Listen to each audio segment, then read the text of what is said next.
はい、皆さん、こんにちは。モノルです。今回はですね、Amazon ブラックフライデーの先行セールで、ちょっと商品買って、もうすでに届いたので、そちらちょっと開封していく動画にしたいかなと思います。まず1個目がブリッツ2ですね。もともとね、こちらのブリッツ 2TMR っていうね、非接触式センサーの TMR センサースティック版はもうすでにレビューしたんですが、こちらのね、カーボンフィルム版、接触式センサー版はまだ、買ってなかったんですね。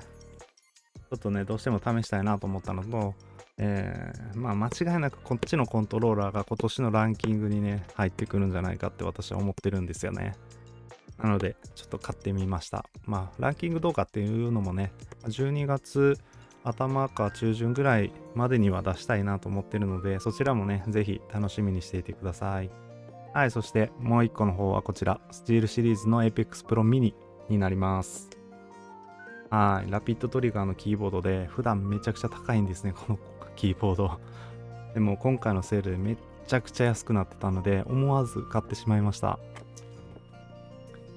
あれ、コントローラーじゃないやん、キーマウかよって思われるかもしれないんですけど、実は私普段からキーマウもちょっと練習してて、普段はこのね、ハイパー X のそんなめちゃくちゃ高くないね、ゲーミングキーボードを使ってたりするんですけど、ようやくね、ラピッドトリガーデビューっていうことで、そういうね、あまりラピッドリに触れてこなかったキーマウ初心者がどんな風にこのキーボードを感じるかっていうところですね。それを主にレビューしていきたいと思います。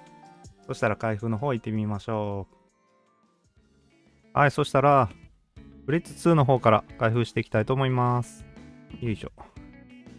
こっちにはシール入ってないですね。こっちだけ、こうかな。入れると、スリーブが取れます。よいしょ。このスリーブのね、タイプの梱包ってなんかちょっと好きになれないですよね。はい。中箱はこんな風にオープンって書いてあるんですけど、カットしちゃいます。よいしょ。たらこんな風に開きますね。はい、開きました。いつものウェルカムカードと説明書にはちゃんと日本語が、ありますね。特に見るとこないかな。そうですね。コントローラー単体でいろいろね、レッドゾーンを切ったり、背面ボタンにボタンを割り当てたりとかね、できます。で、これが無線ドングルですかね。で、本体と USB ケーブルがこの中に入ってますね。ケーブルとかは一緒かな。そうですね、布編みされた。結構クオリティ高い USB ケーブルが入ってます。長さは多分1メートルですね。1メートルぐらいのケーブルですね。で、交換用十字キーとかスティックいつもの通りにね、大中小と入ってます。で、本体が、はーい。出てきました。ちょっと明るいかな。このぐらいですかね。はい、本体ですね。いつもの輪っかを外して。いいですね。ちょっとスティックこれ重いかな。ちょっとそれも確認しましょう。とりあえず私は十字キーだけ変えとこうかな。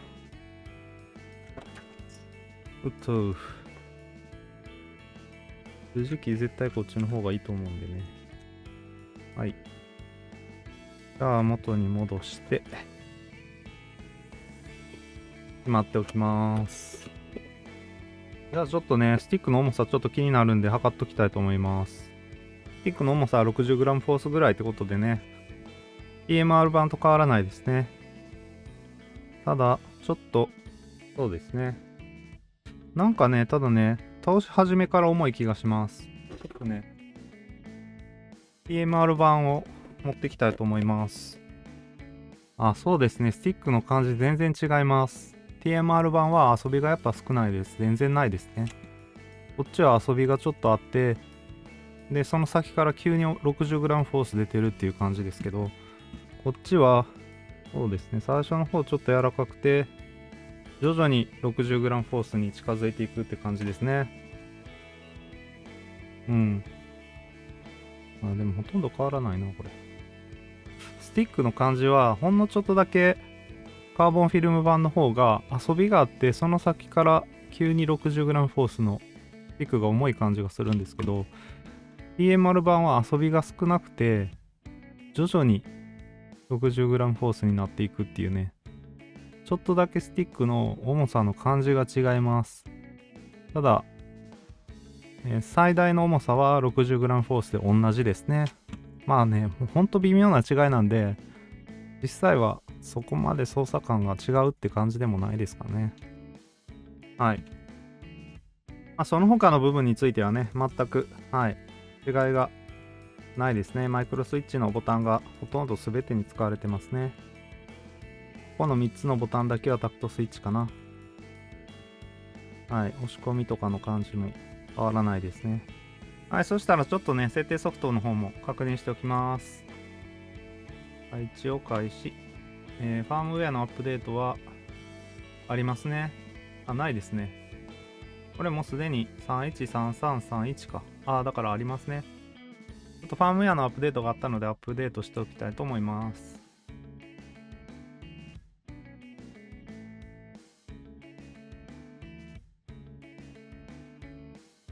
はい、ファームウェアのアップグレードが完了しました。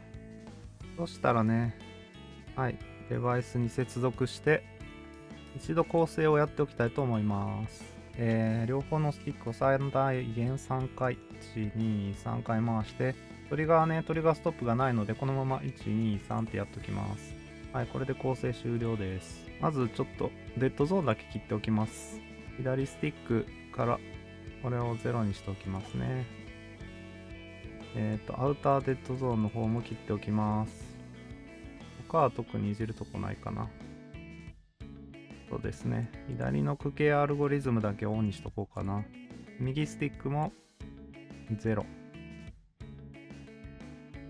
0で、はい、右スティックは区形アルゴリズムオフでいいですね。ボタンの方も設定しちゃいたいと思います。はい、できました。からセーブですね。Apex。からこれを有効にして、で、ちょっとデバッグモードの方で、アダプティブを256にして、コーリングレートは2000のままでいきたいと思います。はい、これでちょっと Apex の射撃訓練場ね、行ってみたいと思います。ですね、ドリフトなんですけど、最後に倒した方向にドリフトする感じですかね。なんで、すごくうまくセンタリングできてると思います。遊びがね、ちょっとあるんですよね、こうやって。なんでね、最後に倒した方にドリフトする感じですね。このちょっとの遊びって結構 FPS ゲーム向きなんで、このスティックはやっぱいいですね、すごく。アルプス製のジョイスティックってことでさすがですね。ただちょっとね、もうすでになんかあれ接触式なんでこれ、低感度のはずがない、リニアのはずなんですけど、ちょっと低感度なような気がちょっとしてます。ちょっと打ってみたいと思います。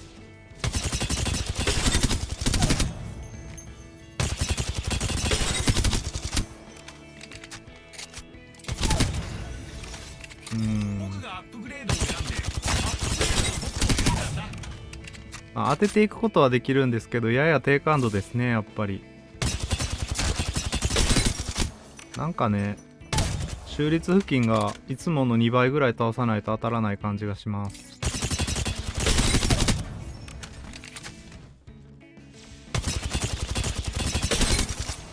なんか不思議な感じですね。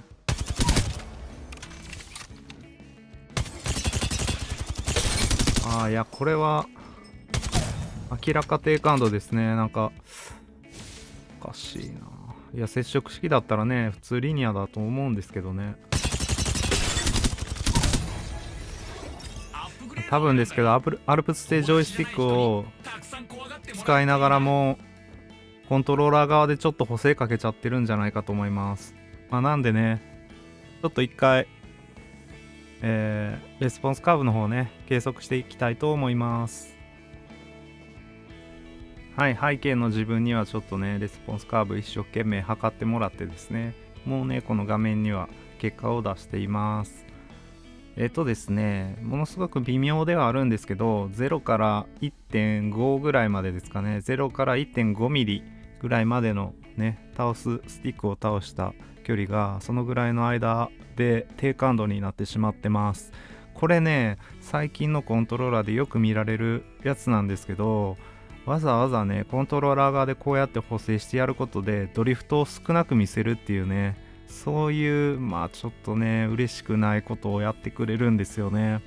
でこれね、意外とこのグラフの見た目以上に実際、特に APEX のああいう43リニアデッドゾーンなしみたいなね感度で遊んでるとものすごく感度が変わってしまったり、実際ね気づくことができなくても当て感がねめちゃくちゃ下がったりするっていうことがかなりあるので、すごく気をつけた方がいいですね。ここはこれはあくまで私の体感なんですけど、なんでアルプスジョイスティックを使っているのにもかかわらずこういうことをやるのかね、本当にねこれはちょっとがっかりくるところですね。最近のねコントローラーには本当にねこれはやめてほしいなって本当に思います。でもねこのねブリッツ2もTMR 版と同じで感度カーブをね変えることができるので、このね低感度になってる部分だけをちょっと起こしてあげてリニア感度に修正したいと思います。はい、それでですね、ブリッツ2無印版のねピックのレスポンスカーブをリニアにする方法っていうのをちょっと見ていきたいと思うんですけど、配置からエディットをしてもらって、ピックで修正したい方のスティックを選んでもらって、でこのね出力カーブですね、ここで左側の点を8の10、右の点を24の24っていう風に設定してください。これだけですね。これでレスポンスカーブをリニアに修正することができます。左スティックでもやってみます。8の10、はい、24の24。はい、できました。これでセーブしてもらったら反映されます。はい、修正後のカーブはこの赤い線のようになります。低感度になっている部分だけを持ち上げてですね、他の部分はほとんど変わらないっていうね、修正方法になってます。これでね、リニア感度にしっかり修正できたと思うので、もう一度射撃訓練場で試してみたいと思います。はい、撃ってきます。あれ、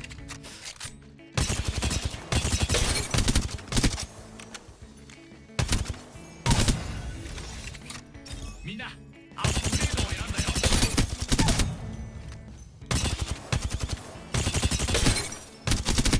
前線当てやすくなりましたね。どういうことなんマジで。いや、びっくりですね。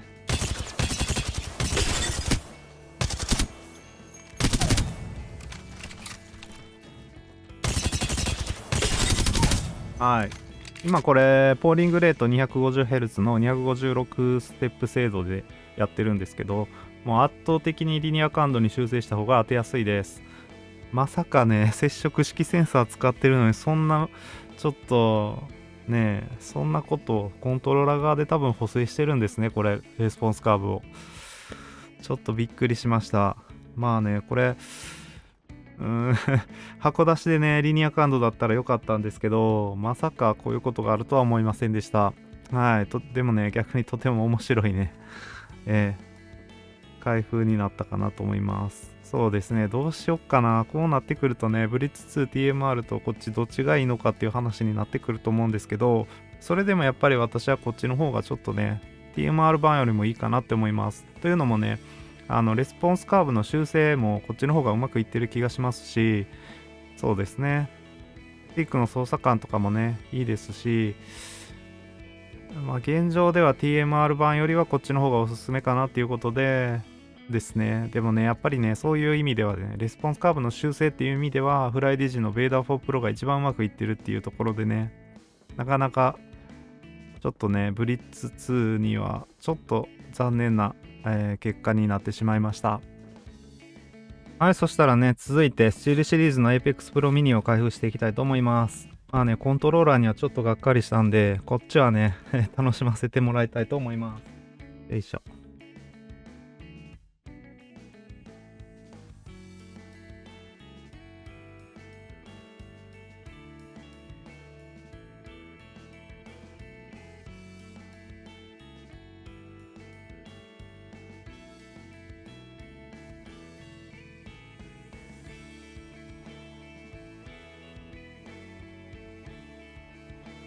はい、開きました。Open this for glory ってね。すごいですね。香りが。はーい。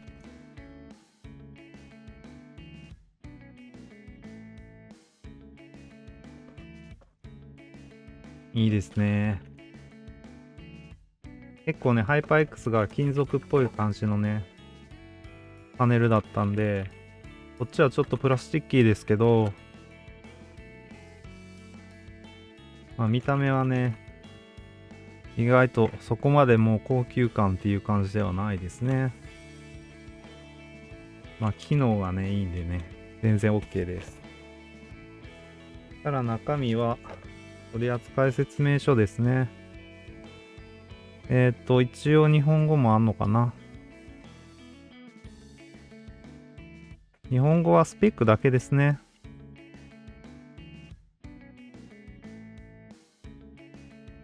で、細かい説明は英語ですね。一応翻訳されてる感じですね。こっち側の。英語で書かれている文章が。はい。で、この裏側には USB ケーブルですね。スチールシリーズのロゴ入りで、ベルクロで巻かれた布巻きの結構いい USB ケーブルが入ってます。しっかりした USB ケーブルですね。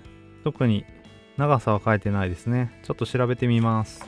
はい、この USB ケーブルは単体でも販売していてですね、長さは 2.2 メートルということでした。まあ、付属のケーブルと箱はね、大事にしまっておきましょう。裏面にはね、スチールシリーズのサポートが1年保証がついてるよっていうことですね。が説明されてます。オムニポイントスイッチっていうね。これが 0.2mm から 3.8mm の間でね、0.1mm 刻みで、アクチュエーションポイントを設定できるということですね。11倍速いレスポンスタイムと10倍速いアクチュエーション、2倍の耐久性っていうね、ことが書かれてます。60% フォームファクターですね。はい。アルミフレームが使われてるみたいですね。からちょっと詳しく見ていきたいと思います。本体の方ね、見ていきたいと思います。日本語配列ですね。ちょっとね、英語配列は安売りしてなかったので、日本語配列を購入しました。はい、で、この下がハイパー X のキーボードですね。アロイオリジンズ60っていう名前のキーボードになってます。そしたらちょっとね、一回接続してみたいと思います。はい、RGB に光ってかっこいいですね。で、この下側のね、ハイパー X アロイオリジンズは、2023年6月だから1年半前ぐらいですか、に買ったやつで、赤軸ですね。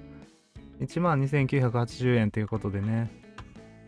はい、こちらのスチールシリーズのラピッドトリガー搭載ゲーミングキーボード Apex Pro Mini は 19,800 円ね。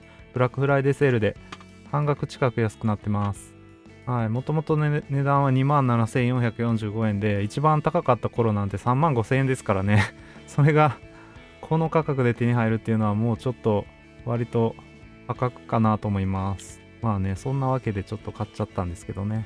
そしたらね、ちょっと打鍵感の方だけ、違いをちょっと見ていけたらなと思います。両方赤軸みたいなもんなんでね、こっちもね、キーストロークはね、滑らかなタイプになってます。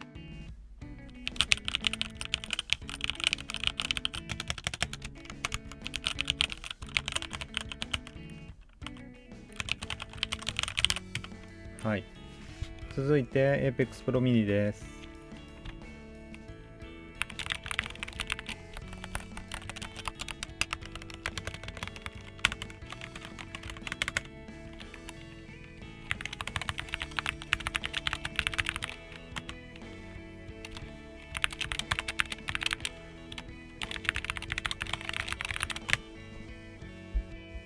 はい。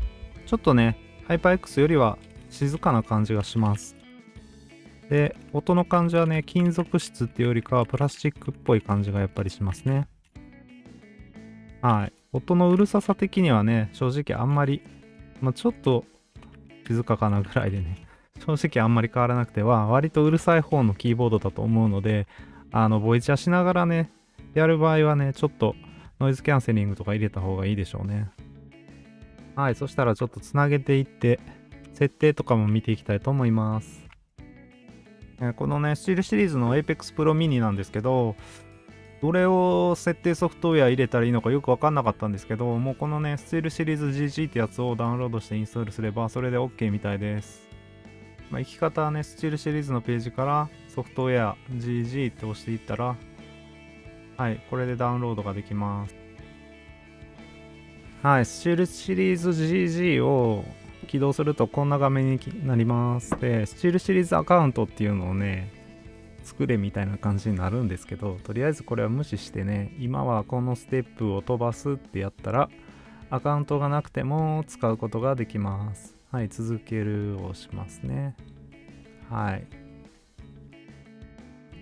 それで、左側のね、並んでるアイコンからエンジンを選択します。そしたら Apex Pro Mini って出てくるので、ここでね、ファームウェアのアップデートがあったので、まずはファームウェアのアップデートをします。はい、ファームウェアのアップデートはね、ものの1分もかからないぐらいで終わったのでね、すぐ終わると思います。そしたらね、設定をやっていきたいと思うんですけど、設定画面はこの Apex Pro Mini って書かれたバナーみたいなところをクリックするとね、出てきます。最初はね、キーバインドの設定になってるんですけど、右の方のね、アクチュエーションってところをクリックすると、アクチュエーションポイントの設定ができます。なんかね、この撮影してた時はちょっと画面がバグってたんですけど、多分ね、今やり直すとね、問題はないんですけどね、この時だけおかしかったですね。で、0.2 ミリからってことで 0.2 ってやったんですけど、実はなんかね、ファームウェアのアップデートのおかげか 0.1 ミリに設定できるっぽかったので、0.1 ミリっていう風にね、設定してセーブ保存をしました。一応このね、右側にあるラピッドタップっていうね、ところを見ていただいたらわかると思うんですけど、 SOCD っていうね、2つのボタンを同時に押された時の動きっていうのをいろいろ変えられるっていうね、仕組みもちゃんと入ってますね。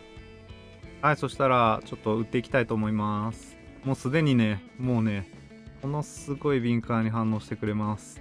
すごいですね。誤爆はやっぱしやすくなりそうですけどね。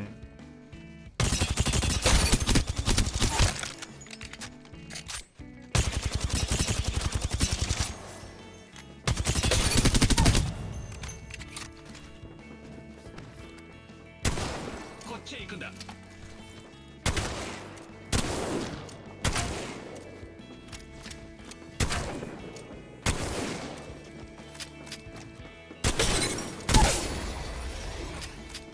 はい。ちょっとね、いろいろ試してみたり、キャラコンとかもやってみたんですが、私レベルではね、正直このラフィットトリガーっていうのを完全に使いこなせてるとは感じませんでした。はい。さすがにね、もうね、グラップルをしよう。手に馴染んでもう自由自在にね、扱える人だったらですね、このわずかな差っていうんですか、が、結構効いてくるのかなっていう気はします。ただね、私ぐらいでね、なんかもう、とりあえず操作がおぼつかない程度のね、人にとっては、このハイパー X アロイオリジンズでもね、十分に戦っていけるんじゃないかなと思います。ただね、やっぱりね、こっちの方がね、反応がいいっていうのは明らかにわかりますし、たまにピンをね、こう、誤爆してしまうっていうね、そういうのはあったんですけど、そういうところも含めてね、慣れていくとめちゃくちゃ強い、ね、キーボードになるんだろうなっていうんでね、しばらくはこれでちょっとキーマウの練習を続けたいと思います。なかなかコントローラー以上に戦えるようにはならないとは思うんですけどね、キーマウをやってると結構楽しかったりするんでね。はい。はい、ここまでね、Amazon ブラックフライデーセールの先行セールですね。で購入した商品2つ見ていきました。いかがだったでしょうか。そうですね、このキーボードね、ちょっとぜひ皆さんも一緒にですね、コントローラー勢の皆さん、キーマウンもちょっと触ってみませんかということでね、今ならなんとラピトリ、しかも 0.1mm からアクチュエーションポイントを変えられるものが 19,800 円で買えちゃいますよっていうことをちょっと宣伝しておいて終わりにしたいと思います。全然今からね、キーマウン始めるのもね、かなりありだと思うので、よかったらね、ちょっとこれね、めちゃくちゃお値打ち商品だと思うんでね、検討してみてはいかがでしょうか。コントローラーの方に関してはね、正直、なかったことにしたいっていうくらいなんですけど、ですね、なんと言うならですね、難しいな。でも、レインボー 2SE の方がいいですね。あの感じだと。全然レインボー 2SE でいいかなっていう気がしました。ブリッツ2に関してはですね。遅延の速さっていう意味では言えばね、背面2ボタンだけになりますが、ゲームサワーのサイクロン2の方がいいですし、どうしてもね、ちょっとブリッツ2の無印版に関しては、現状中途半端な製品になってしまっているのかなっていう気が、しました。これあくまで私の感想でね、実際、ブリッツ2もね、全然悪いコントローラーではないと思います。ただね、どうしても許せないっていうのがね、いや、それは、アルプス正常スティックせっかく使ってるのにリニアじゃないようにわざわざコントローラーで補正するなんて信じられないっていう気持ちがどうしても私の中にあるので、そういうね、ちょっと厳しい、意見を言ってしまうんですけど、コントローラー自体は素晴らしいコントローラーだと思うので、今お持ちでね、全然、満足して使ってるよっていう方はね、全然ね、それは素晴らしいコントローラーではあると思うんでね、私に合わないっていうだけですね。はい。そしたらですね、この動画が参考になったよっていう方は、高評価とチャンネル登録、ぜひよろしくお願いします。またですね、今、ブラックフライデーセール中です。いろんなね、コントローラーが安くなってます。特にビッグビッグフォン製品ね、今日ご紹介した製品なんかも安くなってたりします。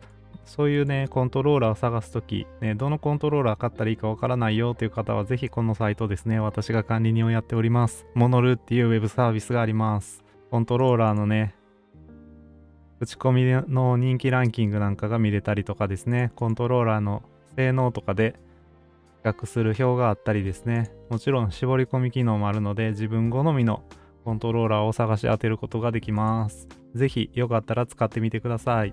また、いろんなコントローラーのね、口コミもお待ちしております。ぜひね、この口コミっていうのがものすごく力になるので、ぜひぜひ口コミ、書き込みよろしくお願いいたします。はい。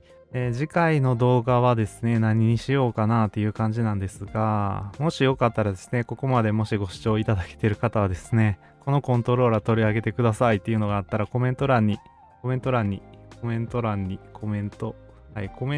ですね、書き込みをお願いします。